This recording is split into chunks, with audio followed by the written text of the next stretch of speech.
आजकल हर दूसरी लड़की ऑनलाइन काम करना चाहती है, ठीक है। उसकी एक बड़ी रीज़न तो ये है कि वो अपने शौहर का साथ देना चाहती हैं, और दूसरी बड़ी रीज़न ये है कि शौहर शायद उनके बहुत अच्छा कमाते हैं, लाखों में कमाते हैं, लेकिन उनको कुछ नहीं देते। और इसकी सबसे बड़ी रीज़न ये हो सकती है कि उनको ना देने के पीछे उनको लगता है कि पता नहीं शायद ये पैसे ये अपने बहन भाइयों को, अपने माँ बाप को ना दे आए, या फिर अपने पिछलों को ना खिला दे, जो एक बड़ी ही टिपिकल सी सोच आजकल पाई जाती है।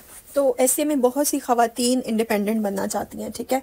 और उसमें सबसे बड़ी रीज़न उनकी ये आती है कि एक तो वो किसी पे बोझ नहीं बनना चाहती, वो चाह रही होती है कि इज़्ज़त के साथ अपना हिस्सा डाल सकें, ठीक है। क्योंकि मतलब मैं अगर अपने आप को इस सिचुएशन में रखूँ ना, तो मेरी भी मतलब तालीम और चीज़ें मुझे इस तरह से पिंच करती हैं कि मैं अपने शौहर पे भी डिपेंड ना करूं। मतलब अपने पेरेंट्स पे तो क्या ही डिपेंड करना, अपने शौहर के भी मतलब जो एक्सपेंसेस हैं उनमें मैं हिस्सा डाल सकूं। उससे एक मुझे सेटिस्फेक्शन भी मिलेगी, और दूसरा बहुत सी ऐसी काम, बहुत सी ऐसी चीज़ें होती हैं, बहुत सी ऐसी ख्वाहिशात होती हैं जो कि फिर जब आप किसी दूसरे से एक्सपेक्ट करने लगते हो तो शौहर के साथ भी ज़्यादती हो जाती है। क्योंकि ऑलरेडी इतनी ज़्यादा महंगाई हो गई है कि वो बेचारे अपने जो है वो डेली एक्सपेंसेस पूरे करें कि आपकी ख्वाहिशात पूरी करें, ठीक है। तो इसलिए ऑनलाइन अर्निंग करना आजकल बहुत ही ज़्यादा ज़रूरी हो गया है हर उस खातून के लिए जो कि एक अच्छी लाइफ जीना चाहती है। अच्छा, अब ये जर्नी आसान भी नहीं होता, स्पेशली अगर आप वर्किंग वुमेन नहीं है ना, तो फिर आपके लिए ये रास्ता और भी ज़्यादा मुश्किल हो जाता है। क्योंकि जब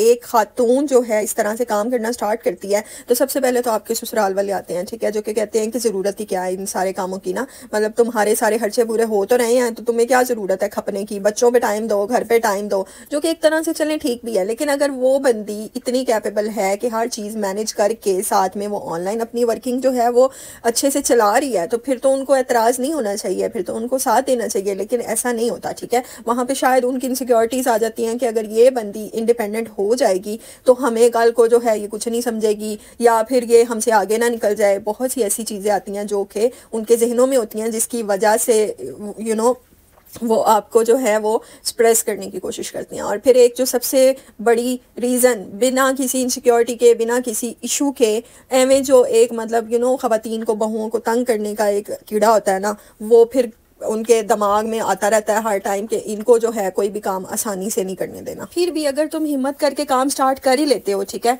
तो समझो जंग का अगला हिस्सा शुरू हो गया, ठीक है। ऑनलाइन दुनिया में आजकल इतने क्रिएटर्स हो गए हैं, इतने ऑनलाइन स्मॉल बिजनेसेस हो गए हैं हर फील्ड में, कि आपको होता है कि मतलब आपको वहाँ पे जगह बनानी बहुत मुश्किल हो गई है, ठीक है। फिर इस ऑनलाइन वर्ल्ड में ना तो कोई हमारा इंतज़ार कर रहा होता है, ठीक है, ना ही हमें कोई पहचानता है, ना ही हम पे कोई ट्रस्ट करता है, ठीक है। हमें अपनी जगह स्लोली खुद ही बनानी पड़ती है, डे नाइट सालों की मेहनत लगा के जो है एक ऑनलाइन बिजनेस का एतमाद, एक नाम सेट स्टैब्लिश किया जाता है, ठीक है, जो कि बहुत मुश्किल होता है। बहुत से लोग तो पहले वीक में, पहले मंथ में, पहली 1-2 मंथ में ही मतलब इस चीज़ से वो डीमोटिवेट हो जाते हैं और वो उसको वहीं पे गिव अप कर देते हैं। हालांकि बहुत से फ्रीलांसर्स ये कहते हैं, ठीक है, कि क्लाइंट तुम्हें तुम्हारे नाम से नहीं तुम्हारे काम से पहचानता है, ठीक है, और उस काम तक पहुंचने में आपके क्लाइंट को बहुत वक्त लगता है, ठीक है। इसी तरह से आप देखें कि बहुत से ऑनलाइन जो स्मॉल बिजनेसेस चला रही हैं फीमेल्स, वो ये कहती हैं कि हमें 2 महीने, 6 महीने, इवन के साल तक भी कोई रिप्लाई नहीं आया, ठीक है। हमने ऑनलाइन अपने प्रोडक्ट्स की मार्केटिंग की, टिकटॉक पे, यूट्यूब पे, इस तरह से डिफरेंट प्लेटफॉर्म्स पे, तो हमें 6 मंथ्स 8 मंथ्स तक कोई रिप्लाई नहीं आया, कोई क्लाइंट नहीं मिला। उसके बाद जाके ही हमें जो है वो क्लाइंट वगैरह अप्रोच करना शुरू करते हैं। उसमें से कई जो हैं वो सिर्फ प्रॉबिंग करते हैं, यानी कि क्वेश्चनिंग करके, पूछ पाछ के, ऑनलाइन विंडो शॉपिंग करके तो वो चले जाते हैं। कोई एक आधा क्लाइंट होता है जो कि सीरियस होता है और वो इस तरह से जो है हमें कोई ऑर्डर देता है। फिर वहाँ पे जो सबसे ज़्यादा इशू आता है वो ये कि आपके घर वाले जो हैं वो साथ साथ आपको कह रहे होते हैं फ़ायदा तो हो नहीं रहा कोई, ठीक है, छोड़ दो ये सब। जब तक कमाना शुरू नहीं करते आप, ठीक है, उनको ये होता है कि आप जो है खाली अपना वक्त ज़ाया कर रहे हैं, एवं बिला वजह अपनी सेहत ख़राब कर रहे हैं, छोड़ो सब ये। हालांकि हम दिन में कितना ज़्यादा टाइम वेस्ट करते हैं, ठीक है, वही टाइम अगर हम किसी प्रोडक्टिव काम में यूटिलाइज़ कर लेंगे तो हमें कितना फ़ायदा होगा, ठीक है। लेकिन खैर ये जर्नी इतना भी आसान नहीं होता, आपको सेल्फ डाउट्स आते हैं, ठीक है, खुद पे होता है कि क्या ये काम मैं कर पाऊंगी, क्या इसमें लॉन्ग रन में मैं अपनी जगह बना पाऊंगी। ये सारी चीज़ें देखते हुए ना आपको मतलब बहुत ज़्यादा इनसिक्योरिटीज़ भी होती हैं, डिप्रेशन भी होता है, और फिर भी मतलब आप किसी ना किसी तरह से खुद को लेके आप कहते हो कि चलो भाई मैं ये काम जो है वो कंटिन्यू कर लेती हूँ। तो वहाँ पे जो है नई किस्म की चीज़ें आ जाती हैं। वो ये कि जो लोग आपसे पहले इस फील्ड में होते हैं ना, आपके सीनियर्स होते हैं, वो आपकी टांग खींचने लग जाते हैं, ठीक है। आपसे ज़्यादा अर्निंग कर रहे होते हैं, अपना नाम बना चुके होते हैं, ठीक है। और आपके आने से उनके ब्रांड को कोई ख़ास फ़र्क नहीं पड़ता। ऑनलाइन भी ब्रांड्स होते हैं, चाहे आपका यूट्यूब चैनल हो या फिर कोई आप ऑनलाइन जो है स्मॉल बैग्स वगैरह सेल कर रहे हैं या कुछ भी आप ऑनलाइन कर रहे हैं, ठीक है। तो आपका वक्त के साथ आपका नाम एक ब्रांड बन जाता है, ठीक है। लेकिन जो पुराने क्रिएटर्स हैं, वो न्यू क्रिएटर स्पेशली अगर वो कोई वैल्यू प्रोवाइड कर रहा है ना, ठीक है, तो उसकी लेग पुलिंग स्टार्ट कर देंगे और एम बिला वजह से उसकी बैशिंग स्टार्ट कर देंगे। ये तो कॉपी कर रही है, इसे क्या आता है, ठीक है, इसे रियल दुनिया का आइडिया नहीं है, इसकी ऑडियंस फेक है। इस तरह की चीज़ें जो है ना, वो आपको कहना शुरू हो जाते हैं, ठीक है। बंदा कहता है क्या मुसीबत है, अभी काम स्टार्ट नहीं किया और तंग करने वाले पहले ही शुरू हो गए हैं, ठीक है। और वो कहते हैं ना कि गाँव अभी बसा नहीं है और नाचने वाले पहले ही तैयार हैं, ठीक है। तो यहाँ पे बहुत से लोग यहाँ पे भी क्विट कर जाते हैं और डीमोटिवेट हो जाते हैं, मायूसी में चले जाते हैं, जॉब्स वगैरह पे अपनी चले जाते हैं। और एक जो जर्नी उन्होंने इतनी देर लगा के स्टार्ट किया होता है और उसको वो लेके चल रहे होते हैं, तो उस चीज़ के पीछे उनकी इतनी जो मेहनत होती है, चाहे वो 1 माह की हो, 1 साल की हो, 2 साल की हो, वो वहाँ पे क्विट कर जाते हैं। माय डियर लेडीज़, ठीक है, तो फिर कभी भी आप क्विट मत करना, क्योंकि हर मुश्किल के बाद आसानी ज़रूर आती है, ठीक है।